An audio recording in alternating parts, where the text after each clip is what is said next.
नमस्कार, मैं अमनदीप पिलानिया और आप देख रहे हैं पंजाब केसरी टीवी।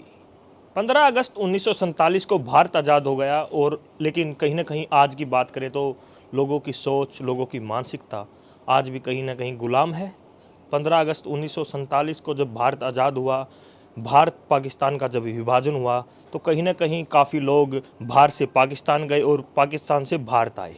अब कहीं ना कहीं आज़ादी के इतने वर्षों बाद लोगों को कहीं ना कहीं आपसी शोषण का सामना करना पड़ रहा है। वो शोषण सही है या गलत है, और उस आज़ादी के बाद जो विभाजन हुआ उसमें कितने लोग भारत आए और कितने भारत से पाकिस्तान गए, ये भी एक सवालिया निशान है।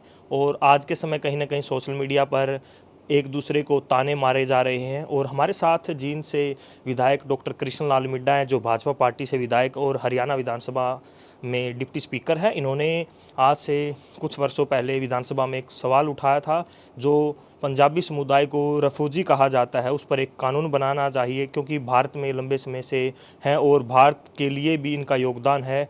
और आज के समय सोशल मीडिया का ज़माना है और सोशल मीडिया पर कुछ शब्द निकलते हैं तो कहीं ना कहीं समाज में जहर घोलने का काम करते हैं, चाहे वो किसी भी समुदाय के प्रति हों।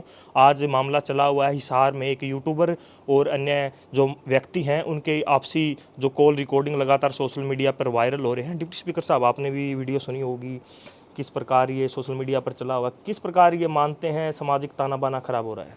देखिए, ये सबसे पहले तो मैं आपसे ये कहना चाहूँगा कि आपने ये विषय उठाया 2021 में विधानसभा में। मैंने इस विषय को उठाने का काम किया था। हमारी दो डिमांड थी, मेरी खुद की दो डिमांड थी कि एक तो जो आपत्तिजनक शब्द रेफ्यूजी शब्द का इस्तेमाल होता, और एक और मांग थी कि हमारे शादी के समय में बिटिया की जब फेरे होते हैं तो ब्राह्मण उसकी डेट को, उसके जो नाम को है, उसका नामकरण दोबारा रखता है। दोनों विषय में मेरी चर्चा है कि पुराने समय के जो आजकल की बच्ची हैं तो आपने पीहर का गोत भी और साथ में ससुराल का गोत भी लगा लेती हैं, या आगे कागजों को शुरू से ही ठीक रखती हैं। लेकिन उस समय में नाम चेंज हो जाता था तो उसी के नाम से ही सभी डॉक्यूमेंट्स चलते। ऐसे मान लीजिए कि शादी तो सीता से होगी, बच्चे गीता ने पैदा कर दिया, वो उनकी जो एजुकेशन थी वो क्लियर नहीं हो पाती क्योंकि डॉक्यूमेंट उसी नाम से शुरू हो जाते। दोनों विषयों को मैंने उठाने का काम किया, और क्योंकि आज भी रेफ्यूजी शब्द का इस्तेमाल हुआ, अभी आपके सामने भी है, जबकि रेफ्यूजी शब्द के हम रेफ्यूज़ किए हुए लोग नहीं थे। और अकेले पंजाबी समाज, पंजाबी तो नहीं कहूँगा, पंजाबी एक भाषा है। अरोड़ा खत्री जो उस समय वहाँ से आए, क्योंकि उसमें पूरा भारत एक था और उसमें दंगे फसाद हुए बंटवारे के दौरान। तो उस समय में कुछ लोग, जैसे कहा गया कि आपको या तो इस्लाम धर्म को मानना पड़ेगा या फिर आपको ये स्थान छोड़ के जाना पड़ेगा। विशेष रूप से देखें तो धर्म की रक्षा और धर्म को मानते हुए हम लोगों ने इस हिंदुस्तान के इस पार्ट में आए। जिस प्रकार से कि 84 के दंगे, पंजाब में 84 के दंगे हुए, जब दंगे हुए तो उस समय में जो उग्रवाद था, बहुत से लोग यहाँ शिफ्ट हुए। कोई हरियाणा में आ गया, कोई यूपी में चला गया, पंजाब के लोग कोई दिल्ली में सेटल हो गए, और वो लोग यहाँ पे सेटल भी हो गए, और बहुत से लोग वापस चले भी गए। पंजाब में जब उग्रवाद वगैरह शांत हुआ तो वो रेफ्यूजी थोड़ा हुए, वो देश के एक हिस्से से दूसरे हिस्से में आ गए। जिस समय हम इस हिस्से में आए, क्योंकि पंजाब एक बहुत बड़ा एक स्टेट थी। आज आधा पंजाब पाकिस्तान में और आधा पंजाब इंडिया में है, और जबकि आज भी पाकिस्तान का पंजाब इंडिया के पंजाब से बड़ा है क्षेत्रफल में, और उस मामले में देखिए तो वहाँ की एक कॉन्स्टिट्यूंसी अलग और बाकी सभी कॉन्स्टिट्यूंसी अलग है। इस प्रकार से पंजाब है। तो उस समय में अकेले पंजाबी, जैसे कह लीजिए आज कहते हैं कि पंजाबी या अरोड़ा खत्री अकेले नहीं आए, उस समय के वाल्मीकि भी, क्योंकि कोई भी नगर, कोई भी शहर एक जाति से नहीं बसता। जिन जिन लोगों को धर्म प्यारा था, जिन्होंने धर्म को नहीं छोड़ा, वो लोग आज हिंदुस्तान में आ गए। आज जींद में ही वाल्मीकि समाज के लोग जो 40 क्वार्टर में रहते हैं, बहुत से लोगों से मेरी बात हुई तो उन्होंने कहा कि हम लोग भी उस दंगे फसादों में यहाँ पर आए। इसी प्रकार से जाट समाज के लोग, लगता बॉर्डर जो था वो राजस्थान का था, बहुत से लोग वहाँ शिफ्ट हुए। ब्राह्मण पंचकुला और पिंजौर इस साइड में शिफ्ट हो गया। जो अग्रवाल समाज के लोग थे वो लोग गुजरात में शिफ्ट हो गए। तो अलग अलग बॉर्डर पे जिसकी ज़्यादा संख्या जहाँ से जैसा था, लेकिन जो ये बॉर्डर था, पंजाब का बॉर्डर था, जो इंडिया में आज अटारी और बाघा बॉर्डर है, तो बाघा बॉर्डर से सबसे ज़्यादा दंगा फसाद हुए, जिसकी बदौलत जो रास्ता था बड़ा सरल था, जिसकी वजह से आना जाना ज़्यादा हुआ। और क्योंकि ट्रेन इसी रास्ते से चलती थी, इसलिए ज़्यादा मात्रा में खत्री पंजाबी लोग आए, ब्राह्मण भी आए, सभी आए। आज हम पर उंगली उठाने वाले पहले ये देखें कि जो हमारे पूर्वज रहे उन्होंने अपने हाथों से ही कि धर्म को बचाने के लिए अपने आप में कि हमें जिस धर्म में उस परमात्मा ने पैदा किया है उसी में जाएं, अपने हाथों से अपनी बच्चियों की, बेटियों की, बहुओं को जहर देने का काम किया, रोटी में जहर मिलाने का काम किया और उनको खिलाया ताकि उनकी असमत ना लुट पाए। बहुत से बच्चे बच्चियां उस हादसे में शिकार भी हुई, ट्रेन में भी शिकार हुए, बहुत से बच्चे लोगों को मारा गया और बहुत से लोगों ने कुएं में ही अपनी बच्चियों का गला घोट कर फेंकने का काम किया जो उसमें कुएं होते। तो हम लोगों को अगर कोई ये लोग कहे कि रेफ्यूजी हैं तो गलत है। हम लोग रेफ्यूजी नहीं हैं, हम लोग देश के मतलब ये कह सकते धर्म को बचाने के लिए, उस धर्म में रहने के लिए हम लोगों ने आने का काम किया। आज अगर हम हिंदुस्तान में तो अपना एक मुकाम हासिल किया, जो लोग वहाँ से आए। आज कोई भी ऐसी लाइन नहीं है जिसमें अरोड़ा खत्री ना हो। आज चाहे पॉलिटिकल लाइन ले लीजिए, चाहे खिलाड़ी देख लीजिए, चाहे आप शिक्षा का क्षेत्र देख लीजिए, यहाँ तक कि सेना में भी देख लीजिए, हमारे जनरल भी रहे पंजाबी लोग। और तो क्या आप चाहे पिक्चर लाइन देख लीजिए, हर लाइन में जो अरोड़ा खत्री थे उन्होंने अपना एक मुकाम हासिल किया है, मेहनत की है, किसी से भीख नहीं मांगी, कहीं ना कहीं लोगों को एक ये कहते हैं प्रेरणा का स्रोत बने, कोई समझने वालों के लिए कुछ ना कुछ करने, छोटे से छोटा काम किया लेकिन अपने धर्म को नहीं छोड़ा, मेहनत की तो आज कामयाब भी हुए। कहीं आरक्षण नहीं मांगा। एक्चुअल देखा जाए तो आरक्षण के हकदार हम थे, क्योंकि लुट-पुट के जो भी पाकिस्तान से आया, जो आज पाकिस्तान, जो भी उस समय आया, चाहे वो किसी भी जाति का रहा हो, एक्चुअल में तो आरक्षण का हकदार वो लोग थे, ना कि वो लोग थे। ठीक है, हर एक ने अपनी अपनी मांग की, लेकिन जो लुट-पिट के आए, जिसकी बर्बादी हो गई, जो अपना ये सोच के आए कि हम थोड़े समय के लिए वापस चले जाएंगे, लेकिन वापस नहीं जा पाए, तो एक्चुअल हकदार वो लोग हैं। तो इस तरह का शब्द इस्तेमाल करना, मुझे लगता है कि आज इतने लंबे समय के बाद भी ऐसे शब्दों का इस्तेमाल कर कर कहीं समाज का ताना बाना तोड़ने का काम किया जा रहा है, जिसकी मैंने 2021 में आवाज़ भी उठाई थी। आपने आवाज़ उठाई, विधायक थे उस समय आप बीजेपी के, लेकिन आज आप डिप्टी स्पीकर हैं विधानसभा में। तो अभी तक उस आवाज़ को कहीं न कहीं सुनाई नहीं, कहीं अमल नहीं लिया गया? देखिए, अभी हिसार में ये बात हुई है, कहीं ना कहीं बात दोबारा फिर मांग रखी जा रही है, तो सरकार इस मामले में कुछ ना कुछ संज्ञान में लेगी, आप क्योंकि पंजाबी समाज का भी नेतृत्व करते हैं, बड़े चेहरे हैं हरियाणा में, डिप्टी स्पीकर का पद है आपके तो कहीं ना कहीं आप मुख्यमंत्री से मांग करेंगे, मिलेंगे? बिल्कुल इस विषय पे बात करेंगे। कोई ना कोई एक्ट बनना चाहिए। जो उस समय में यहाँ आए उनके खिलाफ कोई, आज एक समय बीत गया, उस समय के बाद उन चीज़ों को दोहराना। और सबसे बड़ी बात है, आप रेफ्यूजी नहीं कह सकते, बहुत से लोग पाकिस्तानी भी कह देते हैं। यहाँ तक कि हमारे प्रांत के जो मुख्यमंत्री बाबूजी मनोहर लाल जी थे, उनके बारे में ऐसा शब्द कहा गया जो कि शोभनीय नहीं है। वो प्रांत के मुख्यमंत्री हैं, अपने आप में उनको भी पाकिस्तानी शब्द से इस्तेमाल किया जो अच्छा नहीं है। तो इन चीज़ों पर रोक लगनी चाहिए। चाहे किसी भी समाज में कोई व्यक्ति ने जन्म लिया, आप किसी पर टोंट नहीं कर सकते। किसी भी समाज में पैदा करना, किसके गर्भ से पैदा होना, वो परमात्मा तय करता है और आप और हम नहीं। और देखा जाए तो सभी इंसान पैदा होते हैं। ये जातियाँ बातियाँ, ये उल्टा सीधा बोलना, ये हमारा काम है, परमात्मा ने तो नहीं कहा। यहाँ तक कि शास्त्र में मैं पढ़ा था कि ब्राह्मण है या वाल्मीकि, मेरे अगर आप देखेंगे कोई ब्राह्मण मेरे पाँव की तरफ आता है बच्चा, या वाल्मीकि समाज का, मैं दूर से आता, ये दो समाजों को भगवान ने स्वयं शास्त्रों में लिखा कि ये पूजनीय है। तो मतलब कि अगर, और वैसे तो सब पूजनीय हैं, हम क्यों जात पात के चक्कर में बटे हुए हैं? नहीं बटना चाहिए हमें। ये कहीं ना कहीं जो हमारा विकसित राष्ट्र बनना है, उसमें कहीं ना कहीं ये खलल डालने का काम कर रही हैं चीज़ें। अरे हम हिंदुस्तानी हैं। मैं तो एक ये कहूँगा कि किसी को जाति लिखने का अधिकार ही नहीं होना चाहिए।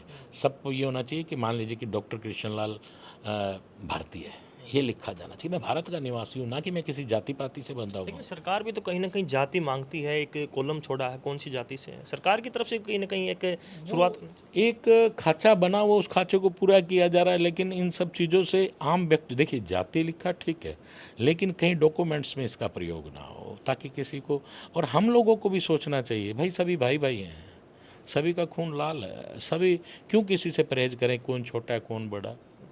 अरे अगर आप इतिहास उठाएंगे तो बहुत से, अम्बेडकर साहब को ही देख लीजिए, तो क्या आप उनको क्या कहेंगे? उन्होंने देश के लिए कितना संविधान लिखने का काम किया। बहुत से ऐसे मैं ये कहूँगा प्रेरणा स्रोत लोग हैं जिनकी जाति का अगर जिक्र करेंगे तो कुछ भी नहीं। वैसे तो उन्होंने बहुत काम किया है देश के लिए, वो आज उनको पूजे जाते हैं। आज आप रविदास जी, गुरु महाराज रविदास जी को देख लीजिए, तुलसीदास जी को देख लीजिए, कई ऐसे आए हैं जिन्होंने समाज को बताने का काम किया। पुराने समय में जो करतूतियाँ थी उनको ख़त्म करने का काम किया। बाल विवाह पे रोक लगाई, सती प्रथा पे रोक लगाई। वो उनके अगर समाज के जिक्र करेंगे तो वो किस समाज से थे, तो फिर आप उसमें कुछ नहीं कर पाएंगे। बेटा साहब, कहीं ना कहीं जो कंट्रोवर्सी सोशल मीडिया पर चली हुई है, कांग्रेस के नेता ये भी कह रहे हैं कहीं ना कहीं भाजपा ही 2016 में जो जाट आरक्षण के दंगे हुए थे ऐसा माहौल क्रिएट करना चाहती है, जातीय दंगे करवाना चाहती है, भाजपा का इसके पीछे हाथ है। देखिए, आज मैं आपसे एक बात कहूँगा, किसी ना किसी शासन काल में कुछ ना कुछ ऐसा हुआ है। तो क्या उसी, मान लीजिए किसी कांग्रेस के समय में ऐसा कुछ हुआ और जो उस समय के शासन मान लीजिए हुड्डा साहब कर रहे थे, या चौधरी भजन लाल जी कर रहे थे, या चौधरी बंसी लाल जी कर रहे थे, चौधरी देवी लाल जी कर रहे थे, क्या उन्होंने वह दंगे कराए? ऐसा कौन सा शासक है, ऐसा कौन सा राजा ये चाहता है कि मेरी स्टेट में खलल हो, किसी प्रकार का कोई गलत? ऐसा कोई नहीं चाहता। वो आपको और हमारा बनाया कुछ ऐसा विवाद है जो सरकारों को, मैं किसी की निंदा नहीं कर रहा। हर मुख्यमंत्री ने अपने समय में, किसी भी समय में ऐसी कोई बड़ी प्रॉब्लम क्रिएट हुई तो उसको सोल्व किया है किसी ना किसी तरीके से। तो हर मुख्यमंत्री ने अपने हिसाब से उस समस्या का हल निकालने का काम किया। कोई भी, क्या घर का जो बड़ा है, हम अपने घर से ले लें, क्या मैं चाहूँगा कि मेरे घर में कोई ऐसी प्रॉब्लम क्रिएट हो, आपस में 10-20 लोग परिवार में रहते हैं तो कोई समस्या पैदा करें आपस में? नहीं। तो वो राजा है स्टेट का, वो मालिक है स्टेट का, चीफ मिनिस्टर चाहे कोई भी रहा, कोई भी नहीं चाहता कि ये आरोप प्रत्यारोप विपक्ष लगाता है, लेकिन ऐसा नहीं लगाना चाहिए। तो इस पूरे मामले में आप कहीं ना कहीं पंचायती रूप से कहीं ना कहीं कोई संदेश देना चाहते हो समाज में भाईचारे का, कि जैसे माहौल बना हुआ है, लगातार सोशल मीडिया है और सोशल मीडिया पर जो वीडियो लगातार चली हुई हैं, लोगों की प्रतिक्रिया लगातार आ रही है, क्या कहना चाहेंगे सामाजिक रूप से? देखिए, मैं तो ये कहूँगा कि इसके बारे में विचार करना चाहिए, और जो लोग इस पे राजनीति कर रहे हैं, जो मैं ये कहूँगा कि एक अकेला रेफ्यूजी शब्द नहीं है। कोई भी ऐसी टिप्पणी किसी भी समाज के बारे में ना करे कोई भी व्यक्ति। सरकारें कुछ ऐसा नहीं करती। अब ये टिप्पणी जो हुई है, क्या सरकार ने कही है कि आप ऐसी टिप्पणी करो? उस व्यक्ति को तो किसी ने नहीं कहा, किसी पॉलिटिकल आदमी ने तो नहीं कहा, उस व्यक्ति ने कर दी टिप्पणी। लेकिन हमें समझना होगा, हर बुद्धिजीवी को समझना पड़ेगा कि हम लोग ऐसा कुछ ना करें, किसी भी जाति के बारे में मत बोलें। सब प्रभु की बनाई जाती हैं, सब प्रभु के बनाया इंसान है, हमें नहीं बोलना चाहिए, हमें समझाना चाहिए। मैं तो यही कहूँगा कि अगर ये चीज़ें सामने आई हैं, हमें बैठकर इन समस्याओं का हल निकालना चाहिए। हमारा सामाजिक ताना बाना खराब नहीं होना चाहिए। आप स्वयं देखते हैं कई बार कुछ ऐसी कि ऐसी बातें या ऐसा एक्ट बन जाते हैं, कई बार निर्दोष भी मारे जाते हैं। तो मैं ये कहूँगा कि ऐसा नहीं होना चाहिए। हर इंसान को समझना चाहिए कि नहीं, हम किसी के लिए बुरा कर रहे हैं तो गलत कर रहे हैं। आप धर्म की दृष्टि से सोचिए, अध्यात्म की दृष्टि से सोचिए, फिर वो बाद में वो चीज़ें पॉलिटिकल रूप ले लेती हैं, कुछ पॉलिटिकल उसमें आ जाते हैं लोग, लेकिन शुरू से वो पॉलिटिकल नहीं होती। लेकिन कुछ लोग अपनी रोटियां सेकने का काम करते हैं। मैं तो सभी से एक निवेदन करूँगा, किसी भी सज्जन ने ये बात कही, जिसने भी ये बात कही, गलत कही, इसका बैठ के, इसका आराम से बैठ के माननीय मुख्यमंत्री जी के संज्ञान में वो जगह जगह पे दिए जा रहे हैं कि आप अपनी बात को रख रहे हैं, और माननीय मुख्यमंत्री जी के नोटिस में बात चली गई है, तो कुछ ना कुछ ठीक निकलेगा, कुछ ना कुछ अच्छा करने का काम करें। मैं सभी से निवेदन करूंगा कि सभी हमारे भाई हैं, 36 बिरादरी के लोग हैं, सब मिल के कोई भी ऐसी, इसको रोकने का काम करें, इसको आगे ना बढ़ाएं, ताकि हम लोग इसे शांतिपूर्वक इस फैसले पर कुछ ना कुछ अच्छा फैसला सरकार ले पाए। लेकिन आप इसमें भाईचारा मत खराब करें, मेरा सभी से निवेदन, ये मैं सभी से निवेदन करूँगा। मैंने मांग उठाई, मुझसे पहले शायद किसी ने मांग नहीं उठाई, ना ही लोकसभा में ना ही विधानसभा में। पीड़ा आपके सामने आया कुछ ऐसा मामला जैसे आपने कुछ वर्ष पहले जैसे मांग उठाई, किसी ने जैसे शिकायत लेके आए हो, आपके पास विधायक थे उस समय, आप पे किसी ने कहा हो कि मेरे को समाज में ऐसे ऐसे सुनने को मिल रहा है, तभी आपने मांग उठाई हो, कुछ ना कुछ मामला आया हो आपके नहीं, सामने? कुछ ना कुछ चीज़ें तो हमारे ही सुनने में आ जाती हैं। बहुत से लोग कहते हैं, आपस में कह देते हैं। बल्कि एक पुलिस कर्मचारी ने भी एक बार यहीं पे ही कह दिया था कि पाकिस्तानी है, ऐसा कुछ मेरे ड्राइवर को भी कह दिया था। तो मैं उस चीज़ को ज़्यादा, मैंने कोई वो महत्व नहीं दिया। लेकिन ये चीज़ें गलत हैं, आप समझिए, आप समाज को बांटिए मत, सभी भाई हैं और भाईचारे को बना के रखिएगा तो 2047 से पहले एक विकसित राष्ट्र बनेगा। आप कई कंट्रीज़ आप देखते हैं जो विकसित है, वहाँ पर ये सब आपस में लोग ये समझते हैं कि हम यहाँ के नागरिक हैं और हमारा फ़र्ज़ है कि हम देश के बारे में अच्छा सोचें। मैं तो यही कहना चाहूँगा कि जिन लोगों ने ये कहा है कि पाकिस्तानी हैं या रेफ्यूजी हैं, वो एक शेर में कई बार कहा करता हूँ कि जब मैं मर जाऊँ तो मेरी एक अलग पहचान लिख देना, जब मैं मर जाऊँ तो मेरी अलग एक पहचान लिख देना, मेरे कफन के चारों कोनों पे हिंदुस्तान लिख देना। तो ये बात हर हिंदुस्तानी को समझनी चाहिए। ये थे हमारे साथ डॉक्टर कृष्ण लाल मिड्डा, जो हरियाणा विधानसभा में डिप्टी स्पीकर हैं। इन्होंने कहा कि जो समाज में लगातार सोशल मीडिया पर भाईचारा खराब करने की जो वीडियो लगातार जारी है, सामाजिक तौर पर बैठकर इसका समाधान निकालना चाहिए और कहीं ना कहीं ऐसे व्यक्तियों पर रोक लगानी चाहिए जो समाज में बांटने का काम कर रहे हैं। जींद से पंजाब केसरी के लिए मैं मनदीप पिलानिया। हमसे जुड़े रहने के लिए हमारे YouTube चैनल को सब्सक्राइब करें और नई वीडियो की नोटिफिकेशन के लिए बेल आइकॉन को दबाएं। अगर आप ये वीडियो Facebook पर देख रहे हैं तो लाइक जरूर करें और ज्यादा से ज्यादा शेयर करें। धन्यवाद।